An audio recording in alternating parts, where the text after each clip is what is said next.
Jangan lupa subscribe di Smash Gitulah TV. Share juga ke teman-teman semua. Halo badminton lovers, kembali dengan saya Nurul Hamami dan Smash Gitulah TV.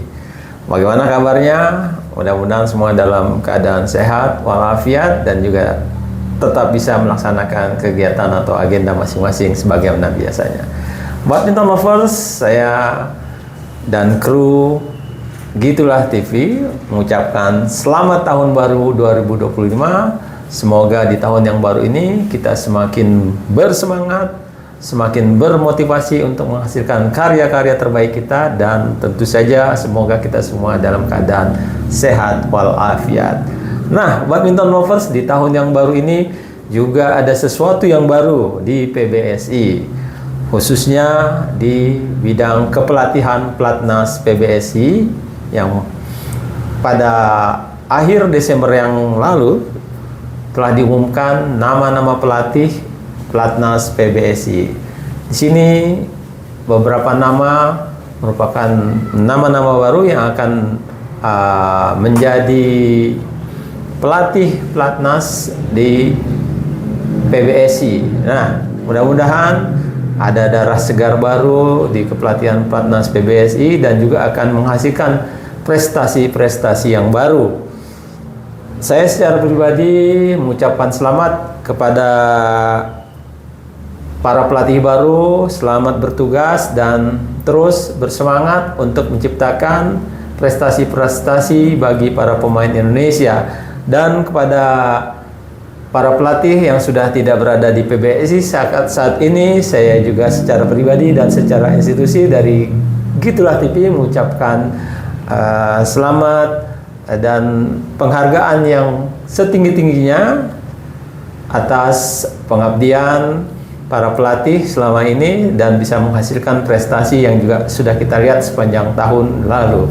Nah, di antara darah segar yang baru saat ini, kepala pelatih di seluruh level Platnas PBSI akan digawangi atau akan diketuai oleh Mulyo Handoyo. Kita ketahui Mulyo Handoyo adalah dulunya melatih secara khusus Taufik Hidayat dan berhasil mengantarkan Taufik merebut medali emas Olimpiade Atlanta di sektor tunggal putra. Maksud saya medali emas Olimpiade Athena tahun 2004. Nah, setelah itu kita ketahui juga Mulyo banyak berkiprah di dunia bulu tangkis sebagai pelatih dan melatih di sejumlah negara sampai akhirnya kemudian dipanggil kembali oleh PBSI untuk menjadi pelatih tentunya di seluruh level untuk kepala pelatih head coach, namun diberi tugas khusus untuk menjadi kepala pelatih utama di sektor tunggal putra. Dia akan dibantu oleh asisten pelatih utama di tunggal putra, Marlev Mainaki, mantan pemain Platnas juga di era 90-an sampai sampai awal 2000-an, dan kita ketahui Marlev juga banyak berprestasi di nomor tunggal putra. Mudah-mudahan dengan segala pengalamannya Marlev juga bisa maksimal untuk melatih atau menggawangi prestasi-prestasi yang akan diukir oleh pemain-pemain Platnas utama di tunggal putra. Lalu di ganda putra, nah setelah era Aryono Miranat dan juga Heri Ipe yang sudah berbilang satu dekade lebih melatih sektor tersebut di ganda putra di PBSI, kali ini sektor ganda putra akan diisi atau akan dilatih oleh tidak asing lagi sebetulnya juga oleh pemain yang juga pernah berada di Platnas. Kita ketahui untuk ganda putra adalah Antonius Budi Arianto, mantan pemain ganda putra yang pada tahun 1996 di Olimpiade Atlanta mampu merebut medali perunggu bersama pasangannya Denny Cantono, dan memang sejak menjadi pemain dan sampai pensiun, spesialisasi Antonius Budi adalah memang di sektor ganda putra. Mudah-mudahan dia juga bisa memoles pemain-pemain ganda putra kita yang ada sekarang menjadi pemain-pemain yang lebih berprestasi dibandingkan tahun-tahun sebelumnya. Dia akan dibantu oleh juga mantan pemain pelatnas juga, Thomas Indracaya, sebagai asisten pelatih utama di ganda putra.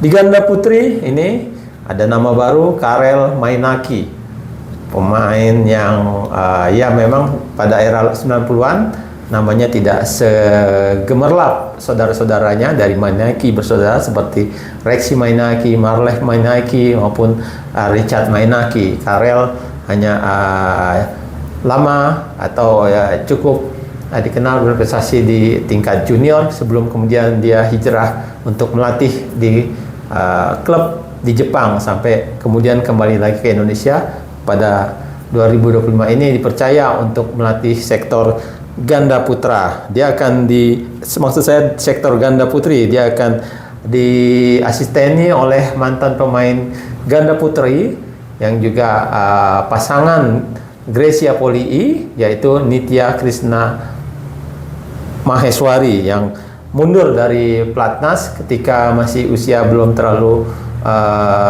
tua sebetulnya sebagai ukuran pemain, tapi cedera yang mendera dia sangat lama, akhirnya memutuskan untuk mengundurkan diri, dan saat ini dia dipanggil atau diterima oleh PBSI untuk melatih sektor ganda putri bersama Karel Mainaki.